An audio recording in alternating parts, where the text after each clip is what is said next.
नमस्कार माझ्या विद्यार्थ्यांनो, मी आनंद बाबूराव घोणसे श्री योगेश्वरी देवी माध्यमिक विद्यालय देवणी या ठिकाणी मराठी हा विषय शिकवतो। आज आपण इयत्ता 10वी विषय मराठी या पुस्तकातील धडा 11वा गोष्ट अरुणिमाची हा पाहणार आहोत। तर हा धडा सुप्रिया खोत या लेखिकेनं लिहिलेला आहे। या लेखिकेचा जन्म 1980 साली झालेला आहे। अगोदर या लेखिकेचा अल्प परिचय आपण पाहूयात। प्रसिद्ध लेखिका, विविध वृत्तपत्रातून व मासिकातून यांनी लेखन केलेलं आहे। महाराष्ट्र टाइम्स, पुढारी, कृषीवल यासारख्या विविध वृत्तपत्रांमधून सदर लेखन सुद्धा यांचं प्रसिद्ध आहे। छात्र प्रबोधन, पुणे येथे सहाय्यक संपादिका म्हणून काही काळ त्या कार्यरत होत्या, कदाचित आजही असतील। हा झाला सुप्रिया खोत यांचा परिचय। आणि या सुप्रिया खोत यांनी आपल्याला अशा स्त्रीचा परिचय करून दिलेला आहे की ही स्त्री आपल्यासाठी एक प्रेरणादायी स्त्री म्हणून उभी आहे। अरुणिमा सिन्हा या स्त्रीची गोष्ट यांनी आपल्याला अतिशय चांगल्या पद्धतीनं आपल्या समोर मांडलेली आहे आणि तीही अरुणिमा सिन्हा यांच्याच तोंडून ही आपल्याला इथं अभ्यासाला आलेली आहे। तर या पाठामागील महत्वाची भूमिका काय आहे, हा पाठ आपल्याला अभ्यासाला का आला आहे, तर आपण सुद्धा आपल्या डोळ्यासमोर अरुणिमा ही समोर उभी आहे असंच समजून तिच्यातून आपण प्रेरणा घेतली पाहिजे। आपला आदर्श, आपलं आयडॉल ही अरुणिमा असली पाहिजे आणि यातून आपण सुद्धा काहीतरी करून दाखवलं पाहिजे। ही उर्मी, ही जिद्द किंवा काहीतरी करून दाखवण्याची हिम्मत आपल्यात सुद्धा निर्माण व्हावी, हाच उद्देश या पाठामागील असावा असं मला वाटतं।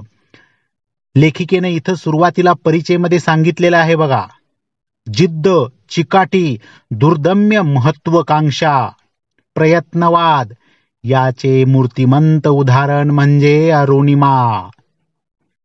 किती उपमा या अरुणिमाला देण्यात आलेल्या आहेत बघा। म्हणजे अरुणिमाचं नाव फक्त अरुणिमा नसून जिद्द, चिकाटी, दुर्दम्य महत्वाकांक्षा आणि प्रयत्नवाद हे सर्व नावं तिला तंतोतंत जुळतात। म्हणून यांचं मूर्तिमंत उदाहरण म्हणजे अरुणिमा। आणि खरंच हे आपल्यासाठी खूप प्रेरणादायी असा धडा आहे। तुम्ही हा धडा फक्त वाचावा असं नाही, तर तो अंगीकारावा, तुमच्यात तो पूर्ण उतरावा, अशा पद्धतीचा हा धडा आहे आणि तुम्ही तो करावा। तर मूर्तिमंत उदाहरण म्हणजे अरुणिमा। अपघातामुळे अपंगत्व आलेल्या अरुणिमाने आयुष्यात हार तर मानली नाहीच, उलट ध्येयाचे उंच शिखर गाठण्यासाठी ती सज्ज झाली। प्रत्येक ओळ या पाठामधली आपल्यासाठी एक सुविचार आहे, एक प्रेरणा आहे, एक मोटिवेशन स्पीच आहे। एवढं समजूनच हा धडा तुम्ही अंगीकारा। या वाक्यात सुद्धा बघा, अपघातामुळे अपंगत्व आलेल्या अरुणिमाने आयुष्यात हार तर मानली नाहीच, उलट ध्येयाचे उंच शिखर गाठण्यासाठी ती सज्ज झाली। एव्हरेस्ट गाठणे हे भल्या भल्यांचे स्वप्न असते, पण सकारात्मक दृष्टीने अरुणिमाने हे स्वप्न सत्यात उतरवले। अरुणिमानं सुद्धा हे स्वप्न उराशी बाळगलं। फक्त स्वप्न त्यांनी पाहिलं नाही, तर ते स्वप्न त्यांनी सत्यात उतरवलं। हेच मुळात महत्वाचं असतं। आपण सुद्धा बरीच स्वप्न पाहतो, पण सत्यात उतरवण्यासाठी जे कष्ट, जी मेहनत, जे प्रयत्न करावे लागतात, त्या ठिकाणी मात्र आपण कमी पडतो आणि निस्ती आपली स्वप्न ही स्वप्नच राहून जातात. पण या पाठामधून तुम्हाला सुद्धा स्वप्नातून सत्याकडे कसं जाता येईल ही प्रेरणा मिळणार आहे. या पाठात अरुणिमा स्वतःवर आलेल्या संकटात तिला गमवाव्या लागणाऱ्या पायांसाठी सहानुभूतीची अपेक्षा करताना दिसत नाही. एवढा मोठा अपघात तिचा झाला, एवढं मोठं संकट तिच्यावर ओढवलं की त्या संकटामध्ये तिचे पाय तिला गमवावे लागले. पाय गेले म्हणून तिनं लोकांच्या पुढे सहानुभूती, यातना, दया यातना मागितल्या नाहीत, अपेक्षा अजिबात केली नाही, तर प्रतिकूल परिस्थितीवर मात करून ध्येय गाठण्याचा आदर्श तुमच्या समोर ठेवते. किंबहुना आपल्या प्रत्येकात एक जिद्दी अरुणिमा असते. तुमच्यातल्या अरुणिमाचा शोध घ्या. ध्येय साध्य करताना आलेली निष्फळता म्हणजे अपयश नव्हे, तर कमकुवत ध्येय म्हणजे अपयश. हे कायम लक्षात ठेवा असे अरुणिमा सांगते. एक एक शब्द म्हणजे आपल्यासाठी प्रेरणा आहे. अरुणिमा म्हणतात, ध्येय साध्य करताना आलेली निष्फळता म्हणजे अपयश नाही, तर कमकुवत ध्येय ठेवणं म्हणजे आपलं अपयश आहे. आणि हे आपण लक्षात ठेवलं पाहिजे असं एक अनुभव घेऊन सांगणारी अरुणिमा आपल्याला सांगते. तिनं त्या गोष्टीचा अनुभव घेतलेला आहे. ध्येय कमकुवत असून चालणार नाही. निष्फळता म्हणजेच अपयश नव्हे, हे सर्व जी सांगते ना ती तिच्या अनुभवातून सांगते. हे तिनं अनुभवलेलं सांगते. तर या पाठामध्ये आपण तिच्याच तोंडून तिची कथा ऐकणार आहोत. लक्ष देऊन ऐका आणि आपल्या जीवनामध्ये परिवर्तन नक्कीच करा. बघा, धड्याला सुरुवात करूयात. अरुणिमा स्वतः बोलते आपल्याशी. ती सुरुवातीलाच म्हणते, दोस्तांनो, मी अरुणिमा सिन्हा. आज तुम्ही गुगलवर शोधले तर माउंट एव्हरेस्ट सर करणारी पहिली अपंग महिला आणि माउंट एव्हरेस्ट सर करणारी पहिली अपंग भारतीय महिला असा उल्लेख जिचा दिसतो तीच मी. तिनं स्वतःचा परिचय असा करून दिलेला आहे बघा, की माउंट एव्हरेस्ट सर करणारी पहिली अपंग महिला आणि पहिली अपंग भारतीय महिला म्हणून सुद्धा जिचा उल्लेख तुम्ही गुगलवर शोधलं तर कोणाचं नाव येईल? अरुणिमा सिन्हा. मग ती पुढे सांगते, मी काही जन्मजात अपंग वगैरे नव्हते. धडधाकट असल्यापासूनची गोष्ट आज मी सांगणार आहे तुम्हाला. अरुणिमा म्हणते, मी जन्मजात अपंग नाही. आपण पाहतो अपंग हा शब्द कुठं वापरला जातो? शक्यतो जे जन्मापासूनच अपंग विकलांग असतात अशांसाठी हा शब्द वापरला जातो. पण या ठिकाणी अरुणिमा म्हणते, मी जन्मजात वगैरे अपंग नव्हते. चांगली धडधाकट होते. त्यावेळेस पासूनची गोष्ट मी सांगणार आहे. मग या ठिकाणी लेखिका आपली गोष्ट सांगताना पुढे सुरुवात करतात. अरुणिमा सांगते, लखनौ पासून 200 किलोमीटर अंतरावर असणारं आंबेडकर नगर हे माझं गाव. घरी मी, आई, लहान भाऊ, मोठ्या बहिणीचं लग्न झालेलं. माझे वडील मी लहान असतानाच देवाघरी गेले. आता भाईसाब म्हणजे मोठ्या बहिणीचे पती, अरुणिमा त्यांना भाईसाब म्हणत असे. हेच काय ते आमच्या कुटुंबातले महत्वाचे निर्णय घेणारे.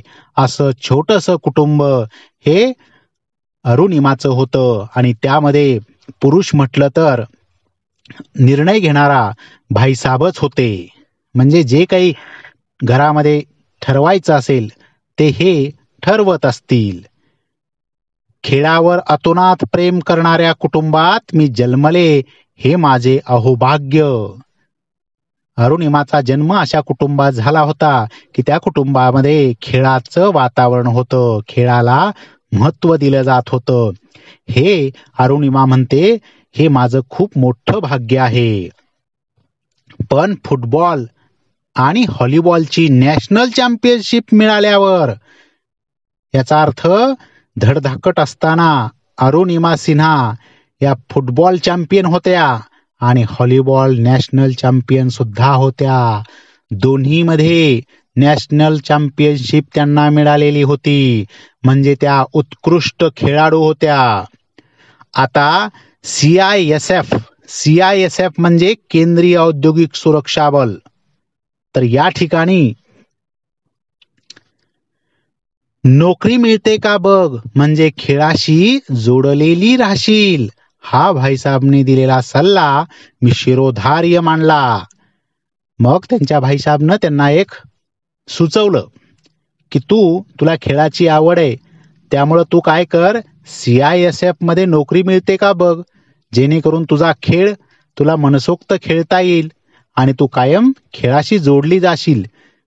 मग हा निर्णय अरुणिमालाही आवडला आणि तिनंही त्या ठिकाणी जाण्याचं ठरवलं, नोकरी करण्याचं ठरवलं, शिरोधार्य मानला.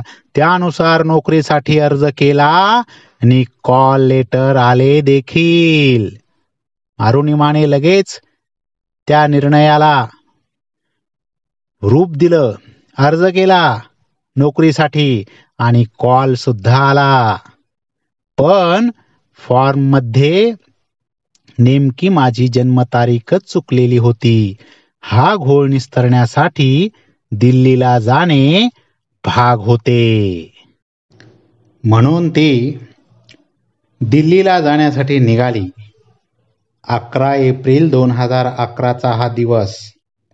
लखनौ स्टेशन गर्दीनं फुललेलं होतं.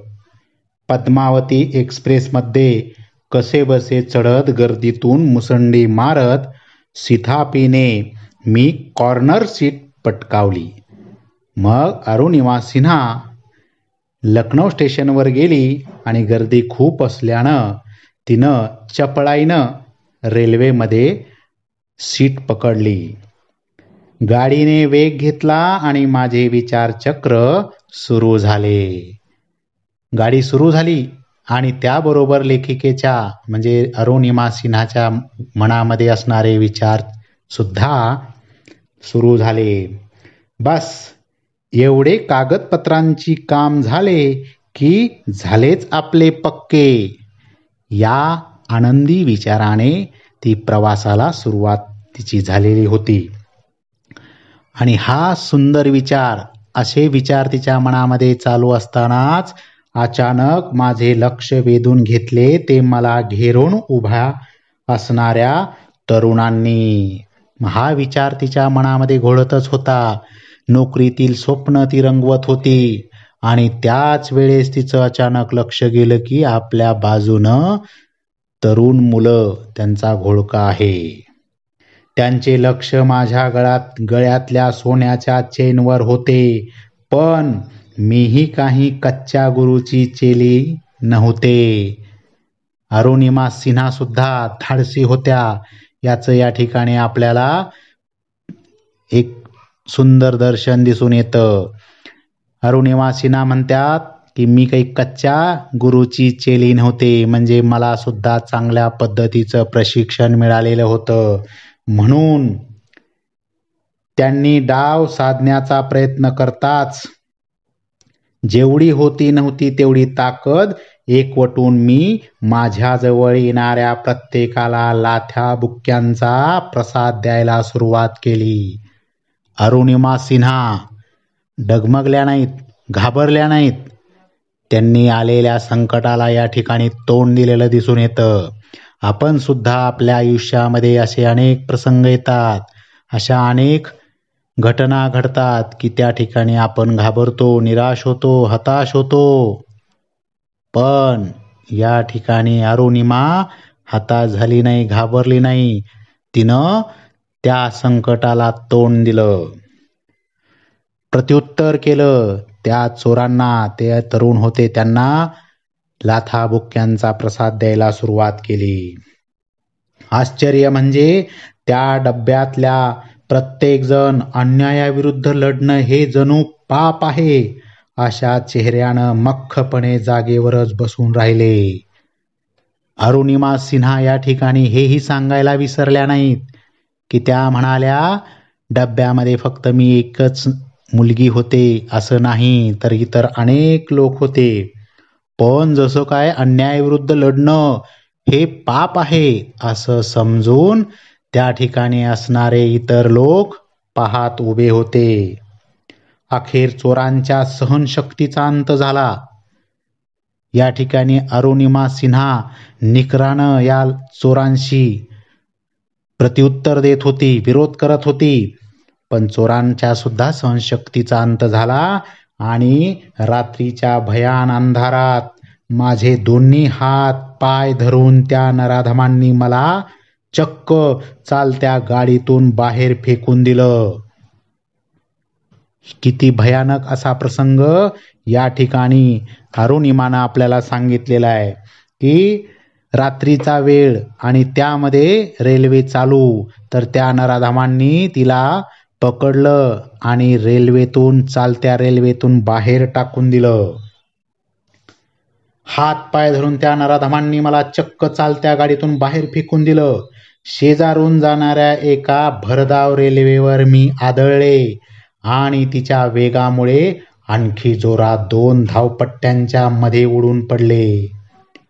ज्या वेळेस तिला फेकलं गेलं त्याच वेळेस बाजूनही वेगानं रेल्वे जात होती आणि फेकल्याबरोबर ती पलीकडच्या रेल्वेवर आदळली आणि पुन्हा दोन्ही रेल्वेच्या मध्ये ती पडली. अरुणिमा, रेल्वे येते आणि तुझे पाय ट्रॅकवरून बाजूला घे, हा अंतर्मनातला संदेश मेंदूपर्यंत पोहोचवतोवर खूप उशीर झाला होता. त्याआधीच एक रेल्वे माझ्या पायावरून धडधडत निघून गेली. नंतर महिला आयोगाने प्रसिद्ध केलेल्या रिपोर्टनुसार तब्बल 49 रेल्वेगाड्या त्या रात्री माझ्या पायावरून गेल्या. एका पायाच्या गुडघ्यापासून खालच्या हाडांचा तर चक्काचूर झालाच होता, पण दुसऱ्या पायाचीही दुरवस्था झालेली. म्हणजे दोन्हीही पाय अरुणिमा सिन्हाचे निकामी झाले होते. एक पाय गुडघ्यापासून खालचा चक्काचूर म्हणजे पूर्ण हाडांचा चुरा झालेला आणि दुसरा पाय सुद्धा दुरावस्थेत होता. अशा अवस्थेमध्ये अरुणिमा त्या 2 रेल्वेच्या मध्ये पडून होती आणि त्यावेळेस 49 रेल्वे गाड्या गेल्या हे महिला आयोगाने प्रसिद्ध केलेल्या एका रिपोर्टमधून अरुणिमाला समजलं. म्हणजे याचा अर्थ ती बेशुद्ध अवस्थेत होती. त्या रात्री तब्बल 7 तास रेल्वेच्या धावपट्टीवर मदतीची याचना करत मी पडून राहिले. रात्री तब्बल 7 तास त्या रेल्वेच्या धावपट्टीमध्ये मदत मिळेल का या अपेक्षेपोटी ती त्या ठिकाणी पडून राहिली. आश्चर्य म्हणजे माझी शुद्ध हरपली नव्हती आणि मेंदू पूर्ण तल्लखपणे तिथून सुटकेचा विचार करत होता. म्हणजे याचा अर्थ अजूनही 7 तास अरुणिमा शुद्ध हरपलेली नव्हती, बेशुद्ध झालेली नव्हती. तिचा मेंदू विचार करत होता की आपण इथून बाहेर कसं पडायचं. एवढं मोठं संकट असताना सुद्धा त्या संकटातून बाहेर कसं पडायचं हा विचार अरुणिमा सिन्हाच्या मनात येतो. म्हणजे यावरून तुम्ही लक्षात घ्या की दुर्दम्य इच्छाशक्ती, जिद्द, धाडस हे या ठिकाणी तिच्यामध्ये किती प्रचंड भरलेलं होतं हे आपल्याला दिसून येतं. सगळीकडे उजाडलं आणि रेल्वेचे सफाई कामगार तिथे आले. सकाळची वेळ, सगळीकडे प्रकाश पडला, सकाळ झाली आणि रेल्वेचे सफाई कामगार त्या ठिकाणी सफाई करत करत आले. हादरलेच ते मला तशा अवस्थेत पाहून. त्यांनी मला बरेली गावातील हॉस्पिटलमध्ये दाखल केलं आणि सुरू झाले दुर्दैवाचे दशावतार. दुर्दैवाचा एकच अवतार नाही तर दशावतार पुन्हा तिच्या मागे सुरू झाले. मग त्या सफाई कामगारांनी त्या ठिकाणी तिला बरेली गावामध्ये हॉस्पिटल होतं, दवाखाना होता, तिथं नेऊन तिला दवाखान्यामध्ये ॲडमिट केलं. बरेलीच्या त्या हॉस्पिटलमध्ये ना भूलतज्ञ होता ना मला देण्यासाठी पुरेसे रक्त. अशा हॉस्पिटलमध्ये अरुणिमाला नेण्यात आलं की त्या हॉस्पिटलमध्ये दवाखान्यामध्ये बऱ्यापैकी सुविधासुद्धा उपलब्ध नव्हती. सचिंत झालेल्या डॉक्टर व सहकाऱ्यांना मीच धीर दिला. अरुणिमा म्हणतात की माझ्याकडं पाहून ते आश्चर्यचकित उभे राहिले. मग त्याच डॉक्टरांना मी धीर दिला. डॉक्टर, नाहीतरी माझ्या पायांची चाळण झालेलीच आहे.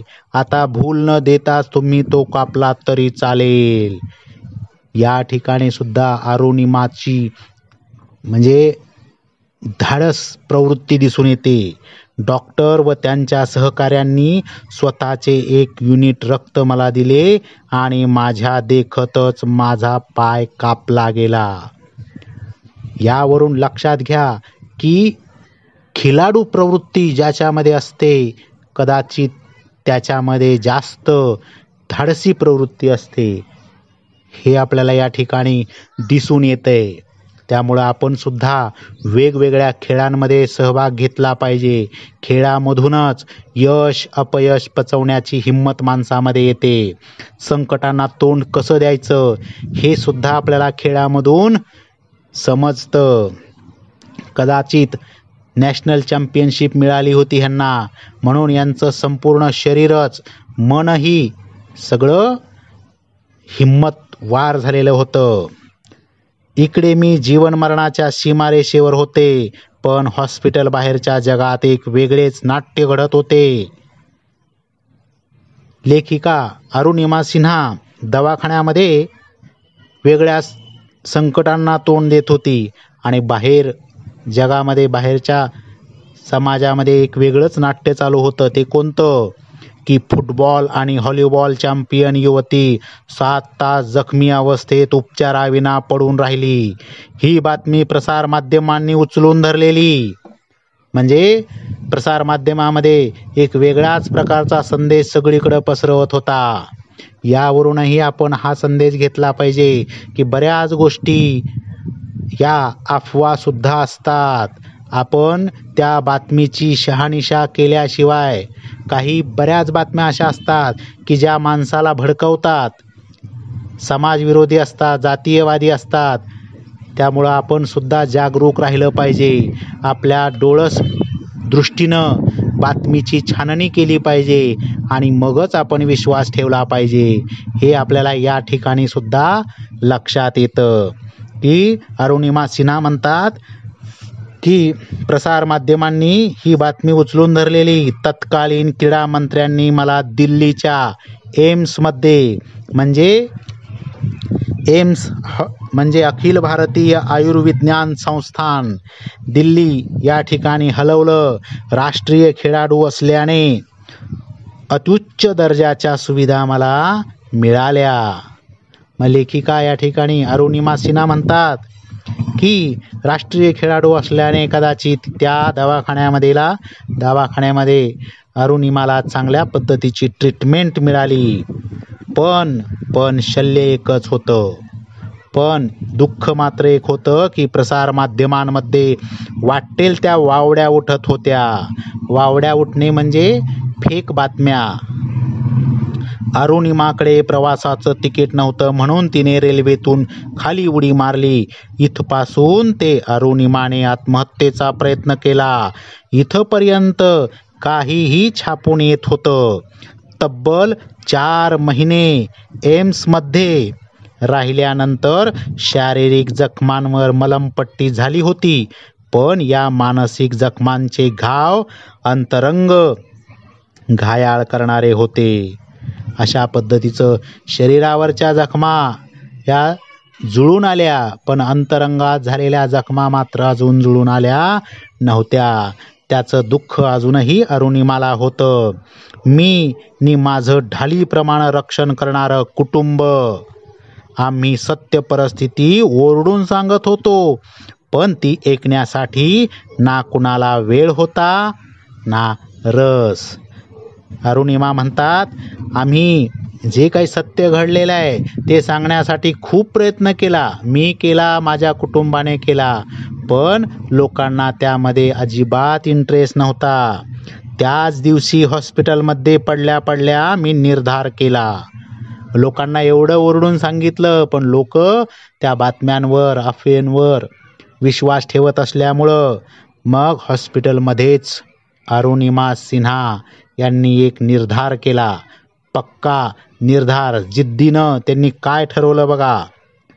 जे आज बोलत आहेत, माझ्याकडे बोट दाखवत आहेत, त्यांना बोलू दे, पण एक दिवस नक्की माझा असेल, तेव्हा ही अरुणिमा एव्हरेस्ट सर करेल. विश्वास ठेवा, कोणाच्याही प्रभावाखाली वा भावनेच्या आहारी जाऊन मी हा निर्णय घेतलेला नव्हता. अरुणिमा सिन्हा यांनी दवाखान्यात असतानाच एवढं मोठं संकट, दोन्ही पाय गेलेले, अशा अवस्थेतच त्यांनी मनाशी पक्का निर्धार ठरवला की लोकांना बोलणाऱ्या लोकांचा आपण तोंड धरू शकणार नाही, पण आपण मात्र काहीतरी करून दाखवलं पाहिजे. ज्यावेळेस आपण काहीतरी करून दाखवू त्याच वेळेस या लोकांची तोंड बंद होतील. मग त्याच वेळेस अरुणिमा सिन्हानं ठरवलं की आपण एव्हरेस्ट शिखर, जे सर्वात उंच आहे, ते आपण सर करायचं. मग ती पुढं म्हणते, हा निर्णय मी माझ्या स्वतःच्या हिमतीवर घेतला. एका फटक्यात माझं शरीर अपंग झालं होतं, पण माझं मन थोडंच अपंग होतं. हे वाक्य सुद्धा आपल्याला किती प्रेरणा देणार आहे बघा. अरुणिमा सिन्हा म्हणते, एका फटक्यात जरी माझं शरीर अपंग झालं असलं तरी सुद्धा काय, माझं मन मात्र अपंग झालेलं नव्हतं. म्हणजे माणसाच्या मनामध्ये दुर्दम्य इच्छाशक्ती असेल तर अशक्य गोष्ट सुद्धा शक्य होऊ शकते. हे आपल्याला या अरुणिमा सिन्हा हिच्या गोष्टीवरून लक्षात येईल. गगनभरारी घ्यायचं वेड रक्तातच असावं लागतं. जेव्हा आपण आपल्या मनाने एखादी गोष्ट ठरवतो तेव्हा आपलं संपूर्ण शरीर आपल्याला साथ देतं. लक्षात ठेवा हे वाक्य. अरुणिमा सिन्हा म्हणतात, जेव्हा आपण आपल्या मनाने एखादी गोष्ट ठरवतो ना, त्यावेळेस संपूर्ण शरीर सुद्धा आपली साथ देत असतं. त्यामुळं अगोदर आपण मनानं खंबीर व्हा, म्हणजे आपण हाती घेतलेलं काम पूर्ण होईल. अरुणिमा सिन्हा पुढे म्हणतात, एक सांगू, आपला सर्वात मोठा मोटिवेटर कोण असतो? तो दुसरा तिसरा कोणी नसून आपण स्वतःच असतो. किती छान अरुणिमा सिन्हाने सांगितलेलं आहे बघा. आपल्याला प्रेरणा देण्यासाठी दुसरा तिसरा कोणाची गरज नाही, आपण स्वतःच आपले प्रेरणादायी बनू शकतो. आपणच आपले मोटिवेटर असतो. आणि आपण जर आपला स्वतःचा मोटिवेटर असेल तर आपल्याला कुणीही यशापासून दूर ठेवू शकणार नाही. आता उठता बसता खाता पिता केवळ आणि केवळ मी एव्हरेस्टचाच विचार करू लागले होते. अरुणिमा सिन्हा या म्हणाल्या, मला आता एकच वेड लागलं, आणि ते वेड म्हणजे एव्हरेस्ट सर करण्याचं. लक्षात ठेवा, वेडीच माणसं इतिहास घडवू शकतात, आणि घडवलेला इतिहास हा अजरामर होऊन जातो. त्यासाठी ते वेडच असावं लागतं. प्रचंड इच्छा, दुर्दम्य इच्छाशक्ती, जिद्द, चिकाटी हे प्रत्येकामध्ये असते. फक्त ती योग्य त्या ठिकाणी वापरली गेली पाहिजे. म्हणून अरुणिमा सिन्हा म्हणते, मी एव्हरेस्टचाच विचार करू लागले होते. माझ्या एव्हरेस्ट सर करण्याच्या निर्धाराचा जेव्हा मी उच्चार केला तेव्हा अगदी टोकाच्या प्रतिक्रिया ऐकायला मिळाल्या. अरुणिमा सिन्हाने सांगितलं की मी एव्हरेस्ट सर करणार आहे, असं म्हणल्याबरोबर अनेक लोकांनी वेगवेगळ्या टोकाच्या प्रतिक्रिया दिल्या. टोकाच्या प्रतिक्रिया म्हणजे आता या ठिकाणी सांगायचं म्हटलं तर अरुणिमा सिन्हा हिला खूप लोकांनी निगेटिव्ह थिंकिंग दिली. शरीराला जखमा झाल्यामुळे बहुधा अरुणिमाच्या डोक्यावरही परिणाम झालेला दिसतोय. इथपर्यंतच्या टोकाच्या प्रतिक्रिया तिच्या कानावर येऊ लागल्या. लोकांनी तिला वेड लागलंय असं म्हणू लागले. अर्थातच लोकांनी माझं बोलणं हसण्यावरी नेलं, पण माझं कुटुंब आणि भाईसाब माझ्याबरोबर खंबीरपणे उभे राहिले. एक अवघड पण मला शक्य आहे असं वाटणारा प्रवास आता सुरू होणार होता. अशा पद्धतीचा तिचा प्रवास सुरू झाला. एक लक्षात ठेवा, संकटामधून सुद्धा मार्ग कसा काढायचा याचं मूर्तिमंत जिवंत उदाहरण म्हणजे अरुणिमा सिन्हा. आपण मात्र या ठिकाणी कमी पडतो. आलेल्या संकटाला तोंड न देता त्याला पाठ फिरवतो आणि पळून जातो, किंवा संकटासमोर नतमस्तक होतो. पण लक्षात घ्या मित्रांनो, विद्यार्थ्यांनो, संकटांना तोंड दिलं तरच ती संकट नष्ट होत असतात. समस्या को समस्या समजना ही सबसे बड़ी समस्या है. संकटांना संकट समजणं हेच सर्वात मोठं संकट आहे, लक्षात ठेवा. त्यामुळं संकटांना संकट न समजता एक संधी आहे असं समजा आणि त्या संकटाचं रूपांतर संधीत करा आणि अरुणिमासारखं आपलं सोनं करा. ज्या ठिकाणी सगळं संपलं असं वाटत असतानाच अरुणिमा सिन्हानं तिथून जीवनाची सुरुवात केली बघा. खूपच ही अरुणिमाची स्टोरी जी आहे ते प्रत्येकानं आत्मसात करावी अशी आहे. आपल्या भारतामध्ये अनेक लोक आत्महत्या करतात. या प्रत्येकानं ही स्टोरी ऐकायला पाहिजे, म्हणजे आत्महत्या कमी होतील. पहा पुढे, अरुणिमा सिन्हा म्हणतात, माझ्या एव्हरेस्ट सर करण्याचा निर्धाराचा जेव्हा मी उच्चार केला, अनेकांनी टोकाच्या प्रतिक्रिया दिल्या, पण माझ्या कुटुंबानं मात्र मला चांगली साथ दिली. पहिला टप्पा होता गिर्यारोहण प्रशिक्षणाचा. आता गिर्यारोहण करायचं, एव्हरेस्ट सर करायचं म्हटल्यावर अगोदर ट्रेनिंग घेणं गरजेचं होतं, प्रशिक्षण महत्त्वाचं होतं. मग पहिला टप्पा प्रशिक्षणाचा सुरू झाला. एम्समधून डिस्चार्ज मिळाला, दवाखान्यातून सुट्टी मिळाली. साधारणपणे एखादा हात पाय कापावा लागलेले पेशंट्स दिवसेंदिवस अगदी महिनोन उठत नाहीत. मी 2च दिवसात उभी राहिले. एका पायात घोट्याची हाडे तुटल्याने रॉड घातलेला, ज्याच्या हाडांची जुळणी अजून पुरी व्हायची होती, आणि दुसरा पाय म्हणजे मांडीपासून खाली कृत्रिम पाय बसवलेला. असा माझा अवतार नि जोडीला भाईसाब. आम्ही पोचलो ते थेट बचेंद्री पाल यांच्याकडे. बचेंद्री पाल या प्रशिक्षण देणाऱ्या होत्या.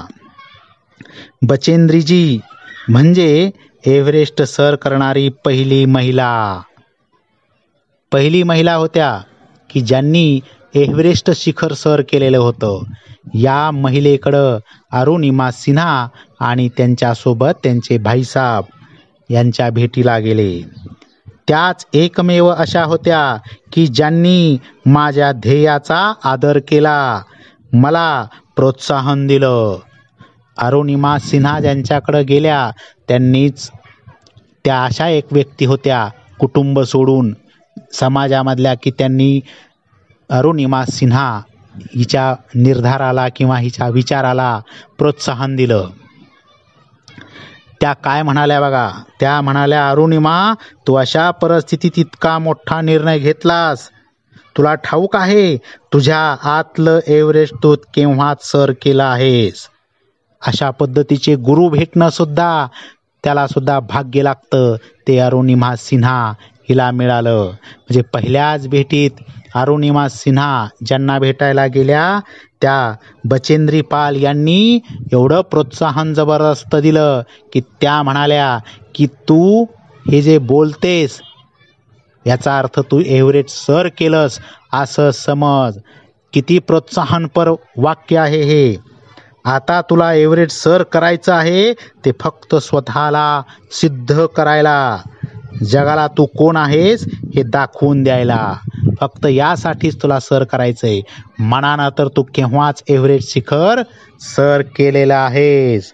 अशा पद्धतीचं प्रोत्साहन, मोटिवेशन या ठिकाणी अरुणिमा सिन्हाला या बचेंद्रीजी पाल यांनी दिलेलं होतं. पहा पुढे, नेहरू गिरिभ्रमण प्रशिक्षण केंद्र या ठिकाणी लेखिका प्रशिक्षण घेण्यासाठी निघाल्या. नेहरू गिरिभ्रमण प्रशिक्षण केंद्र बहुधा आशिया खंडातील सर्वोत्तम असावं असं अरुणिमा सिन्हाला वाटतं. इथे माझे 1.5 वर्षांसाठी खडतर प्रशिक्षण सुरू झाले. छोटे पण बऱ्यापैकी धोकादायक पर्वत चढणे, जवळपास मरणप्राय कठीण अनुभव, ध्येयापासून विचलित करू पाहणारे कष्टदायी प्रशिक्षण, यातून मी तावून सुलाखून निघत होते. म्हणजे ते प्रशिक्षण सुद्धा साधारण नव्हतं. त्या प्रशिक्षणामध्ये सुद्धा खूप असं ध्येयापासून विचलित करू शकणारे प्रशिक्षणामध्ये काही गोष्टी होत्या. 1.5 वर्षाचं हे प्रशिक्षण होतं. या प्रशिक्षणाच्या वेळी काही गोष्टी ठळकपणाने लक्षात आल्या. म्हणजे या प्रशिक्षणामधून सर्व गोष्टींची माहिती दिली जात होती. एव्हरेस्ट शिखर सर करणं म्हणजे काही साधी गोष्ट नाही. 8,842 किलोमीटर उंचचा प्रवास होता हा. किती? 8,842 किलोमीटर उंचीचा प्रवास. रस्त्यानं प्रवास करणं वेगळं आणि या एव्हरेस्ट शिखरावर जाऊन प्रवास करणं खूप वेगळं. प्रत्येक पावलाला मृत्यू असं ते एक आव्हान आहे, लक्षात घ्या. साधी गोष्ट नाही.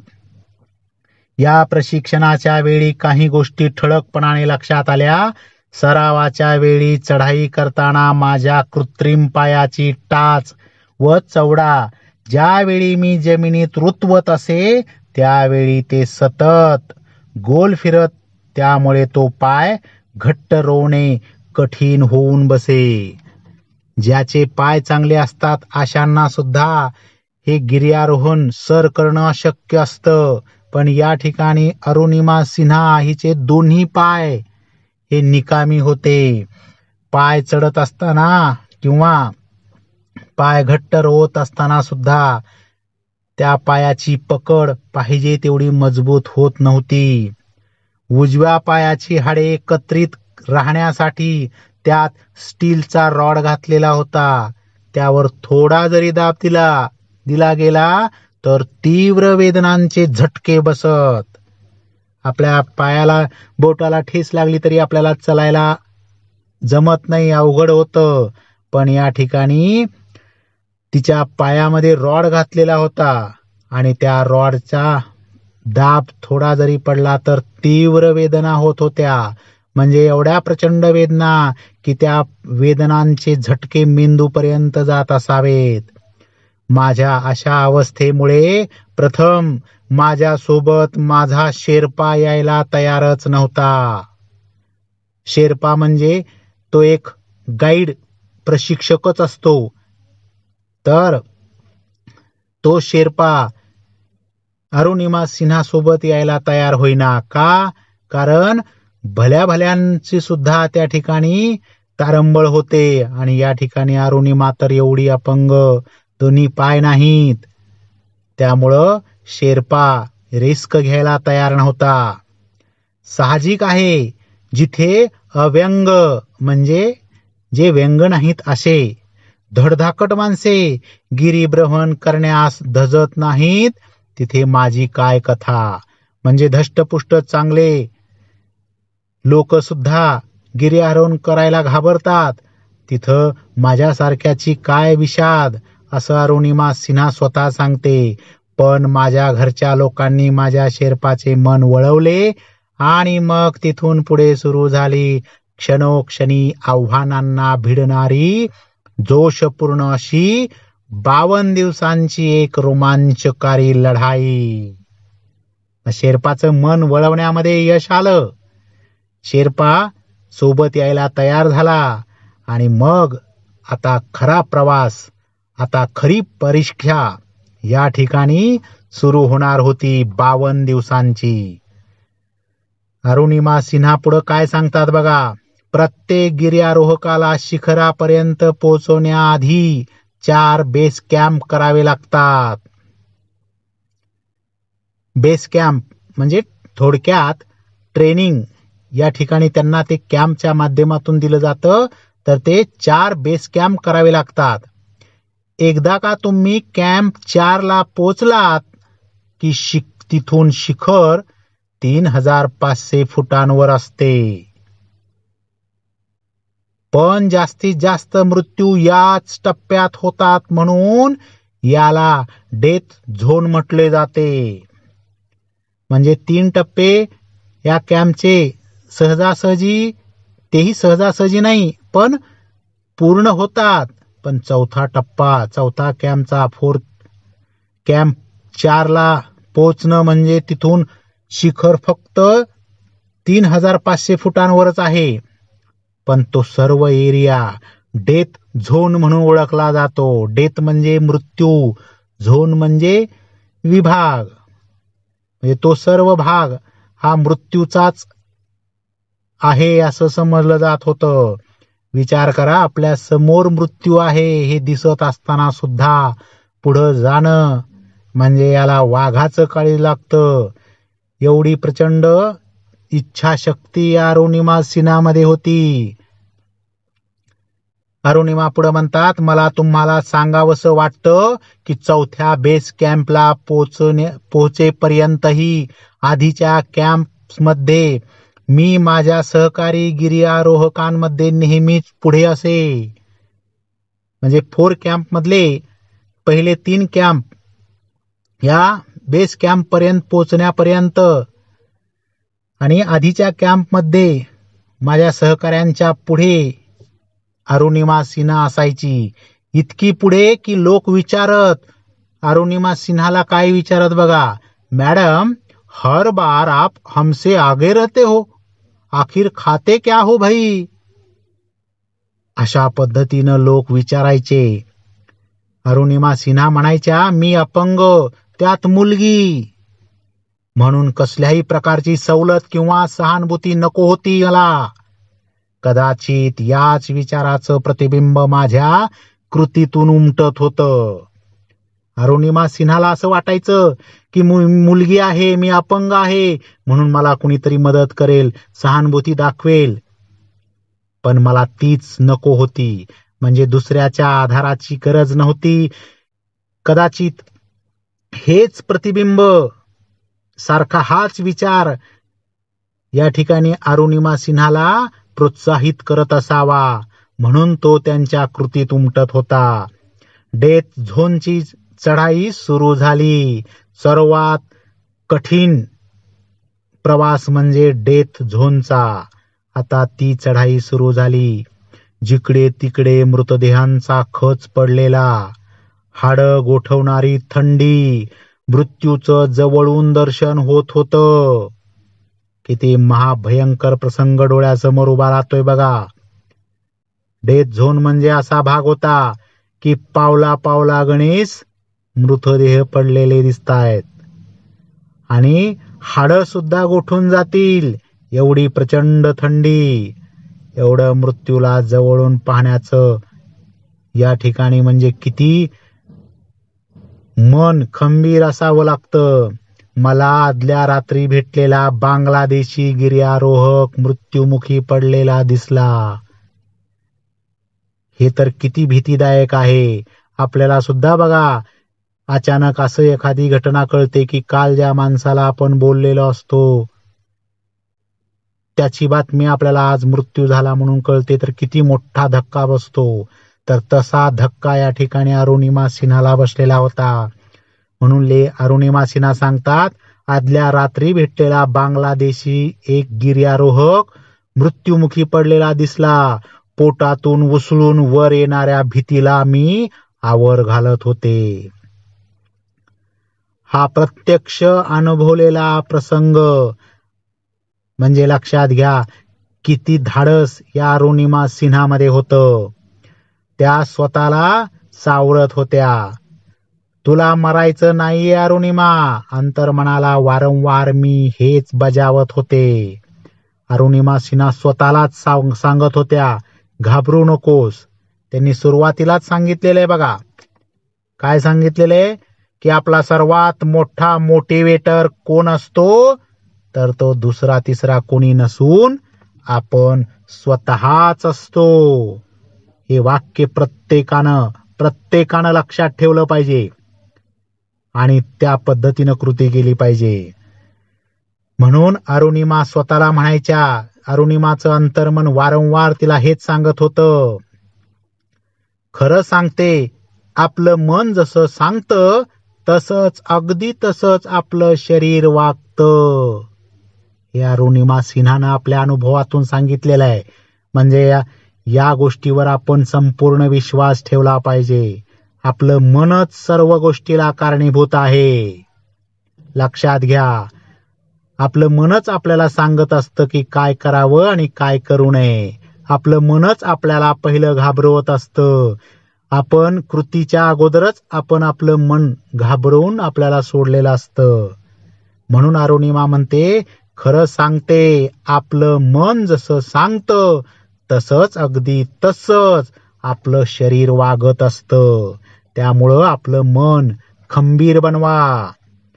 अरुणिमा सिन्हा पुढे सांगतात, 21 मे 2013 चढाईचा अगदी शेवटचा टप्पा आला. आता एकदम जवळ त्या अतिउच्च शिखरावर पोचण्यासाठी त्या जवळ आलेल्या होत्या. अरुणिमा, तुझा ऑक्सिजनचा साठा अतिशय कमी झालाय. आत्ताच मागे फिर. एव्हरेस्ट तू पुन्हा चढू शकशील. शेर्पा कळकळीने बजावत होता. अरुणिमा सिन्हा बरोबर आलेला तो शेर्पा जो होता ना, तो अरुणिमा सिन्हाला कळकळीनं सांगायचा की अरुणिमा, तुझ्याकडचा ऑक्सिजनचा साठा संपलाय. तू आता माघारी फिरलेलंच बरं. कारण तू माघारी फिरलीस तर जिवंत राहशील आणि पुन्हा पुढच्या वेळेस जोमानं एव्हरेस्ट सर करशील. एव्हरेस्ट पुन्हा तू सर करू शकशील, पण जीव राहिला तर. असं काहीसं हा शेर्पा तिला समजावण्याचा प्रयत्न करत होता. पण अंतर्मनात कुठेतरी मला ठाऊक होतं की नाऊ और नेव्हर, म्हणजे आता नाही तर कधीच नाही. अरुणिमा स्वतः तिचं अंतर्मन सांगत होतं, नाऊ और नेव्हर म्हणजे आता नाही तर पुन्हा नाही. त्यामुळं जे काही करायचं ते आत्ताच, पुन्हा म्हणजे शक्य नाही. एक लक्षात ठेवा, किती जिद्द आणि प्रचंड महत्वाकांक्षा या ठिकाणी अरुणिमामध्ये होती हे आपल्याला या वाक्यावरून दिसत होतं. सोबत तिला सांगणारे नकारात्मक विचारांचे होते, पण तिच्यामध्ये असणारा पॉझिटिव्ह विचार, सकारात्मक विचार तिला नकारात्मक विचारापासून दूर ठेवत होता. आता अगदी या क्षणी जर मी एव्हरेस्ट सर केलं नाही तर माझ्या लेखी माझ्या शरीराने मृत्यूला कवटाळण्यासारखेच होते ना. अरुणिमा सिन्हाचं मन तिला म्हणायचं की आता जर तू माघारी फिरलीस, आता जर तू एव्हरेस्ट सर केलं नाहीस तर तू मृत्यू झाल्यासारखीच आहेस, मृत्यूला कवटाळल्यासारखेच आहे. शिवाय पुन्हा एकदा इतकी सगळी स्पॉन्सरशिप उभी करणं, या अग्निदिव्याला तोंड द्यावं लागलंच असतं. स्पॉन्सरशिप म्हणजे बऱ्याच लोकांनी तिला मदत केली होती आणि बऱ्याच लोकांचं स्वप्न हे अरुणिमा सिन्हामध्ये होतं. म्हणून हे पुन्हा शक्य नाही असं तिच्या मनोमन तिला वाटत होतं. अखेर मी एव्हरेस्ट शिखरावर पोहोचले आणि तो क्षण आला की ज्या क्षणाची तिनं आतुरतेनं वाट पाहिलेली होती. हा ऐतिहासिक क्षण कॅमेऱ्यात साठवण्याची मी शेर्पाला विनंती केली आणि ती अतिउच्च शिखराच्या शेंड्यावर जाऊन पोहोचली आणि शेर्पाला तिनं सांगितलं की आता हे सर्व क्षण हे ऐतिहासिक आहेत, म्हणजे इतिहास जमा होणार आहेत, तर ते हे सर्व क्षण तू कॅमेऱ्यामध्ये साठवून ठेव अशी विनंती शेर्पाला तिनं केली. फोटोसाठी माझा शेवटचा साठा उरलेला ऑक्सिजन मास्क मी काढला. मी अशी नि तशी मरणारच होते, तर मग माझ्या यशाचे पुरावे असणं अत्यावश्यक होतं. तिनं मनात असं म्हटलं की असे ना तशी मी मरणारच आहे, त्यामुळं मी या ठिकाणी पोचले याचा पुरावा मात्र कायम राहणार आहे. माझ्या मृत्यूनंतरही काय राहणार आहे, तर हा पुरावा. त्यामुळं हे अत्यंत आवश्यक आहे. फोटो नंतर शेर्पाला मी व्हिडिओ क्लिप घेण्यासाठी तयार केलं. म्हणजे फोटो क्लिप घेण्यासाठी सुद्धा शेर्पा तयार नव्हता. का? कारण त्याला वाटायचं की ऑक्सिजनचा साठा संपला तर अरुणिमा जिवंत राहणार नाही. ही सुद्धा कळकळ त्याच्या मनामध्ये होती. कदाचित म्हणून तो त्या ठिकाणी फोटो काढण्यास नकार देत असावा. आधीच पित्त खवळलेल्या शेर्पाने चिडत चिडत का असेना पण व्हिडिओ घेतला. अखेर मी भारताचा ध्वज एव्हरेस्टवर फडकवला आणि आपल्या भारत देशाची शान, भारत देशाची मान, तो राष्ट्रध्वज अरुणिमा सिन्हाने एव्हरेस्ट शिखरावर उभा केला. हा आपल्यासाठीच नाही तर प्रत्येक भारतीयांसाठी अभिमानाचा भाग आहे. अरुणिमा सिन्हा पुढे सांगतात, आता मी उतरू लागले होते. एव्हरेस्ट शिखर सर झालं. अनेक संकटांवर मात करत करत भारतीय ध्वज त्या ठिकाणी फडकवला. पण आता जेवढ्या जिद्दीनं चिकाटीनं त्या वर गेल्या होत्या, तेवढ्याच प्रसंगात तोंड देत, अडीअडचणींना तोंड देत पुन्हा उतरायचं होतं. जेमतेम 40-50 पावलांवरच माझा ऑक्सिजन साठा संपला. त्या उतरू लागल्या आणि 40 ते 50 पावलंच चालल्या असतील आणि त्यांचा ऑक्सिजनचा साठा संपला. ऑक्सिजन नसेल तर माणूस जिवंत राहतो का? नाही. मग ऑक्सिजनचा साठा संपला. अरुणिमा सिन्हा म्हणतात, एक सांगू, लक, भाग्य, किस्मत, डेस्टिनी असल्या भाकड शब्दांना मी नाही मानत. पण फॉर्च्यून फेवर्स ब्रेवर्स यावर माझा पूर्ण विश्वास आहे. म्हणजे लक, भाग्य, किस्मत या गोष्टींवर त्यांचा विश्वास नाही, पण फॉर्च्यून म्हणजे दैववाद, फेवर्स म्हणजे अनुकूल परिस्थिती आणि ब्रेवर्स म्हणजे शूरता, पराक्रम, यावर मात्र अरुणिमा सिन्हाचा प्रचंड विश्वास होता. जेव्हा मी गुदमरू लागले, श्वास घेण्याचा प्रयत्न करू लागले, अगदी त्याच वेळी एका ब्रिटिश माणसाने ओझे होते म्हणून फेकून दिला जास्तीचा एक ऑक्सिजन सिलेंडर आम्हाला दिसला. माझ्या शेर्पाने तो चटकन मला अडकवला. सावकाश आम्ही त्या डेथ झोन मधून सही सलामत खाली उतरलो. म्हणजे अरुणिमा सिन्हाला सुद्धा ज्या गोष्टी अशक्य होत्या त्या गोष्टी सुद्धा शक्य झाल्या. ऑक्सिजनचा सिलेंडर मिळाला आणि त्यामधून डेथ झोन मधून त्या सही सलामत खाली उतरल्या. वर चढण्यापेक्षा खाली उतरताना होणाऱ्या मृत्यूचे प्रमाण जास्त आहे. अरुणिमा सिन्हा या ठिकाणी आवर्जून सांगतात की वर जाताना मृत्यू होण्याचं प्रमाण कमी, पण खाली येताना मृत्यू होण्याचं प्रमाण जास्त असतं आणि आम्ही ते ओलांडून आलो होतो. माझा दिवस अखेर आला होता. गिर्यारोहकांच्या चढाईच्या टप्प्यातले एक महत्वाचे शिखर एव्हरेस्ट मी सर केले होते. हा ऐतिहासिक क्षण अरुणिमा सिन्हासाठी खूप महत्वाचा होता. हे तिनं सिद्ध करून दाखवलं. गिर्यारोहणाने मला खूप महत्वाचे काही धडे दिले. अरुणिमा सिन्हा म्हणतात, या गिर्यारोहण केल्यामुळं अरुणिमाला सुद्धा खूप महत्वाचे धडे मिळाले आणि आपल्यासाठी सुद्धा हा खूप मोठा धडा आहे की अशक्य गोष्ट सुद्धा शक्य होऊ शकते, ती फक्त आपल्या स्वतःवर अवलंबून असते. इम्पॉसिबल इन द वर्ल्ड असं जे म्हटलं जातं ते या ठिकाणी आपल्याला प्रत्यक्षात दिसून येतं. अरुणिमा सिन्हा पुढे म्हणतात, माझ्यात आत्मविश्वास जागवला, नेतृत्व, गटबांधणी यांचे धडे तर मिळालेच, पण एक पोलादी कणखरपणा माझ्यात निर्माण झाला. म्हणजे खूप काही अरुणिमा सिन्हाला या गिर्यारोहणामधून शिकायला मिळालं.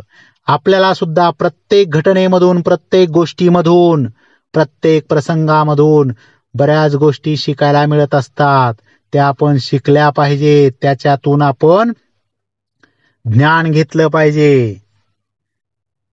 अरुणिमा सिन्हा म्हणतात, मित्रांनो, आपण आयुष्यात काय मिळवतो हे महत्वाचं नाही, तर ही कमाई आपल्याला अधिक चांगली व्यक्ती कशी बनवते हे महत्वाचं वाटतं मला. किती सुंदर विचार अरुणिमा सिन्हा यांनी सांगितलेला आहे बघा. आपण आयुष्यात काय मिळवतो हे महत्वाचं नाही, तर ही कमाई आपल्याला अधिक चांगली व्यक्ती कशी बनवते हे महत्वाचं आहे.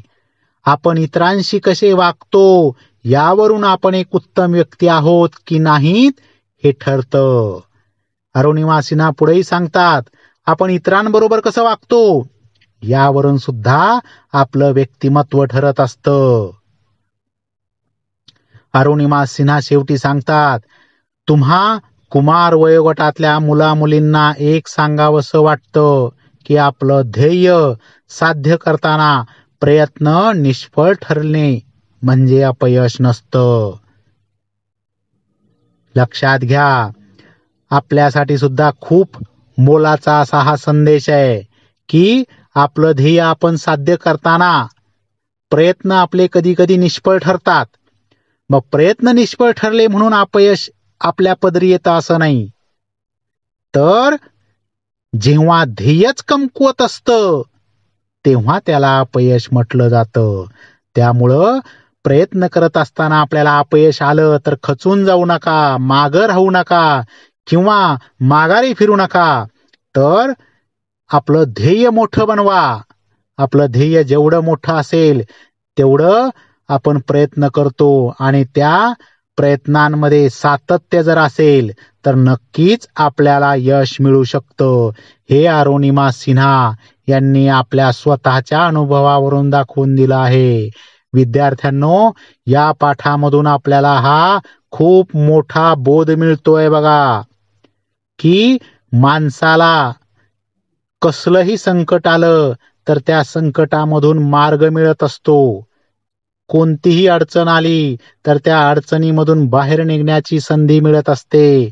फक्त ती आपण शोधली पाहिजे, प्रयत्नामधून ती प्राप्त केली पाहिजे, तरच आपल्याला त्या संकटातून बाहेर पडता येईल आणि आपण ते केलं पाहिजे. नकारात्मक विचार या पाठातून आपल्याला एक तरी जाणवला का? अरुणिमा सिन्हा हिनं कुठंतरी नकारात्मक भावनेला या ठिकाणी विचार आपल्या समोर मांडलेला आहे का? तर अजिबात नाही. यामधून आपल्याला श्रमप्रतिष्ठा, संवेदनशीलता आणि वक्तशीरपणा ही मूल्य आपल्यामध्ये रुजवली पाहिजेत. 8,842 किलोमीटर उंच असणारा हा एव्हरेस्ट शिखर या अरुणिमा सिन्हा यांनी पार केला आणि पहिली भारतीय अपंग महिला म्हणून तिचं प्रथम नाव घेतलं जातं. असं या पाठामधून आपल्याला मोलाचं मार्गदर्शन त्यांनी केलेलं आहे. या पाठातील गाभा घटक म्हणजे स्त्री पुरुष समानता, म्हणजे स्त्री ही काहीही करू शकते यावरून सिद्ध होतं. अरुणिमा सिन्हा सुद्धा या ठिकाणी म्हटलेले आहेत बघा, मी अपंग आहे, मी मुलगी आहे म्हणून मला सहानुभूती मिळेल. तर या निस्त्या विचारानं सुद्धा त्या पेटून उठायच्या आणि कृतीतून पुढे व्हायच्या. म्हणजे यावरून आपल्या लक्षात येईल की माणसामध्ये स्वतःमध्ये जिद्द असेल तर अशक्य असं काहीच नाही. या पाठामधून स्वची जाणीव, निर्णय क्षमता आणि समस्या निराकरण व भावनांचे समायोजन कसं करावं हे कौशल्य आपल्याला यामधून प्राप्त होतंय. अतिशय छान असा हा धडा आहे. आपण प्रत्येकानं तो आत्मसात केला पाहिजे, तरच आपल्या जीवनामध्ये बदल होईल, परिवर्तन होईल. धन्यवाद.